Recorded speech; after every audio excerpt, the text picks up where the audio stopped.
বন্ধুরা আমরা প্রত্যেকেই কিন্তু পর্তুলাকা গাছ লাগিয়ে ফেলেছি এবং পর্তুলাকা গাছে কিন্তু ফুল ফুটতেও শুরু করে দিয়েছে। কিন্তু এই সময় এসে পর্তুলাকা গাছে কিন্তু বেশ কিছু রোগের সিমটম দেখা যাচ্ছে। হয়তো আপনাদের প্রত্যেকের কাছে এই সমস্যাটি দেখা দেবে। তো এই সময় যে সমস্ত চারাগুলি বীজের থেকে তৈরি হয়েছে সেই সমস্ত চারাতে এই সমস্যাটি কম, কিন্তু যে সমস্ত চারাগুলি দেশি ভ্যারাইটি এবং তা গাছে কাটিংয়ের মাধ্যমে তৈরি করে লাগানো সেই সমস্ত গাছে এই সমস্যাটি দেখা দিচ্ছে। প্রথম কথা যেটা দেখা দিচ্ছে সেটা এক ধরনের ফাঙ্গালের আক্রমণ দেখা দিচ্ছে। গাছের মাথার দিকের পাতাগুলি সম্পূর্ণরূপে ঝিমিয়ে পড়ে যাচ্ছে এবং পচন ধরে যাচ্ছে। তারপরে সেই মাথাটাতে কোনোরকম কোনো কুড়ি আসছে না এবং ফুলও আসছে না। তো এই রোগটা কেন হচ্ছে সেটা বিষয়টা আগে জানি। সবার প্রথমে হচ্ছে এই রোগটা হয়ে যাওয়ার প্রথম কারণ হচ্ছে টবের যে মাটি রয়েছে সেই মাটিতে ওয়েল ড্রেনেজ না হওয়ার জন্য এই মাটি স্টে করে যাচ্ছে এবং এই কারণ হচ্ছে। এবং ওয়েল ড্রেনেজ মাটি হলেও যদি কোনো কারণবশত যদি এই সমস্ত টবের নিচের দিকে ছিদ্রগুলি যদি ঠিকঠাক ক্লিয়ার না থাকে বা অতিরিক্ত মাত্রায় ছিদ্র না থাকে, সেক্ষেত্রেও তো জল জমে যেতে পারে। সেক্ষেত্রে তো আর মাটির দোষ দিয়ে লাভ নেই, সেক্ষেত্রে কিন্তু টবেরও দোষ হতে পারে। তো অবশ্যই আপনাকে আগে এই দুটো বিষয় আগে নিশ্চিত হতে হবে। তারপর যদি টবের ছিদ্র কম থাকে তাহলে টবের ছিদ্রগুলিকে বেশি করে দিতে হবে। আর যদি মাটির ছিদ্রে যদি ওয়েল ড্রেনেজ না হয়ে থাকে তাহলে জলটা একটু কমিয়ে দিন, জলের ব্যবহারটা কমিয়ে দিন, এটা ক্ষেত্রেও হতে পারে। 2 নম্বর যে বিষয়টি রয়েছে সেটা হচ্ছে সূর্যালোক। এই পর্তুলাকায় কিন্তু কড়া সূর্যালোক খুব পছন্দ করে। তাতে আপনি এই রোদে দাঁড়িয়ে ভাজা ভাজা হয়ে যান, কিন্তু এই পর্তুলাকার তাতে কোনো যায় আসে না। পর্তুলাকা অনেক বেশি টেম্পারেচারেও সুন্দরভাবে বেড়ে ওঠে এবং প্রচুর পরিমাণে ফুল দিয়ে থাকে।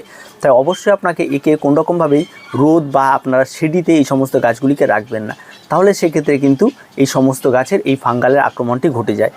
3 নম্বর যে বিষয়টি রয়েছে, যদি আপনার গাছগুলি রাখা থাকে এবং কোনো কারণবশত একটি গাছ সম্পূর্ণরূপে ছায়াতে রয়ে যায়, সেক্ষেত্রেও কিন্তু দেখা যায় এই সমস্যাটি দেখা দেয় এবং সেই সমস্ত গাছগুলি কিন্তু একটা সময় গিয়ে গ্রোথ থেমে যায় এবং তারপরে সেই সমস্ত গাছে ফুল আসা বন্ধ হয়ে যায়।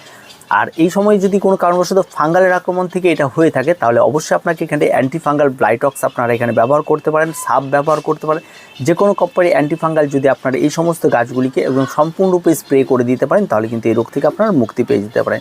আবার এইটা কিন্তু একটা ফাঙ্গালের আক্রমণ থেকে ধসা রোগ হতে পারে। তো এই সমস্ত বিষয়গুলির জন্য কিন্তু পর্তুলাকার এই ছোট্ট ছোট সমস্যাগুলি তৈরি হবে। তারপরে আসি, পর্তুলাকার এই সময় আসলে কিছু কিছু ডালে ফুল ফুটে যাওয়ার পর ফুলটা স্টপ হয়ে যাবে। তো যে সমস্ত ডালগুলিতে ফুল ফুটে যাবে সে সমস্ত ডালগুলিকে কেটে দেবেন। কেটে দিলে নতুন আবার ব্রাঞ্চ বেরোবে এবং সেখানে কিন্তু আবার কিন্তু ফুল ফুটবে। আর এই সমস্ত গাছগুলিতে কন্টিনিউ ফুল পাওয়ার জন্য অবশ্যই আপনারা এই সমস্ত গাছে কিন্তু আপনার অতিরিক্ত পরিমাণ খাবার ব্যবহার করবেন না। অতিরিক্ত পরিমাণ খাবার যদি গাছের গোড়াতে ব্যবহার করেন সেক্ষেত্রেও কিন্তু গাছের গোড়া পচে যেতে পারে এবং গাছ কিন্তু নষ্ট হয়ে যেতে পারে। তাই গাছের খাবারটি এই সময় যদি এনপিকে 20-20 লিকুইড সলিউবল খাবার যদি আপনারা গাছের গোড়াতে এবং গাছে যদি স্প্রে করে ব্যবহার করতে পারেন সেক্ষেত্রে কিন্তু গাছ অনেক বেশি ভালো থেকে থাকে।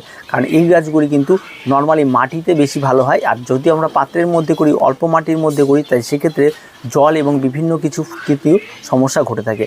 আর মাটিতে অবশ্যই আপনারা পারলে একটু আপনারা ফরডন ব্যবহার করুন, তাতে গাছের মাটি অনেকটাই ভালো থাকবে এবং গাছগুলি অনেক ভালো থাকে।